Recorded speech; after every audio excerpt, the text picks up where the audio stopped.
পিরোজপুরের নাজিরপুর উপজেলার কলার দোয়ানিয়া ইউনিয়নের গ্রামগুলোতে নারকেলের ছোবড়া থেকে সুতা তৈরি করছেন কারিগররা।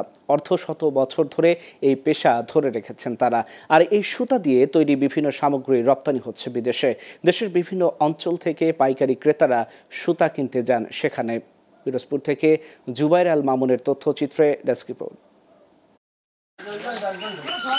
নাজিরপুর বিস্তীর্ণ এলাকায় অর্ধশত পরিবারের নারী পুরুষ এই পেশার সাথে জড়িত।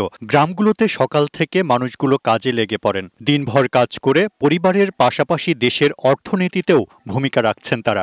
নারিকেলের ছোবড়া দিয়ে তৈরি প্রতি কেজি সুতা বিক্রি হচ্ছে 250 টাকায়। দাম কম ও পরিবেশ বান্ধব হওয়ায় দেশের বাহিরেও রপ্তানি হচ্ছে এই সুতা। নারিকেলের ছোবড়া দিয়ে সুতা বানায় আর এন্দেরা দিয়ে আনিয়া এই যে হাতগুলো খাইয়া রক্ত বের হয়ে যায়, তাতেও আমরা সেই কাজটা করতে আসি। আমার নিজের ফ্যামিলিতে আমি এই লইয়া কাজ কাম করি, কিন্তু বাইরে প্রোডাকশন দিতে পারি না। শিঙে পাকাইয়া ওই হাতে কাঁচাইয়া এই রশিটা কাঁচাইয়া এরপর ধরেন এই বান্ডিলটা করতে হয়। বান্ডিল করলে পর ওই পাইকারি রাইল পর ওই 250 টাকা কেজি আমরা এইভাবে মাপতে আমরা লই যাই আর কি।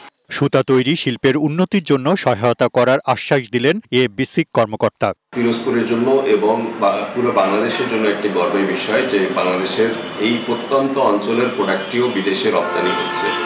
তো এই শিল্পের উন্নয়নের জন্য বিসিক এই ধরনের শিল্প অন্যান্য যে কোনো ছোট মাইক্রো কটেজ এবং স্মল ইন্ডাস্ট্রির যে কোনো পণ্য সার্বিক সহযোগিতা করার জন্য বিসিক নিরলসভাবে কাজ করে যাচ্ছে। নারিকেলের ছোবড়া সুতা শিল্পে সরকারি বেসরকারি বিনিয়োগ করা হলে বড় পরিসরে কর্মসংস্থান হবে বেকারদের, এমনটাই প্রত্যাশা এলাকাবাসীর। Global television news desk.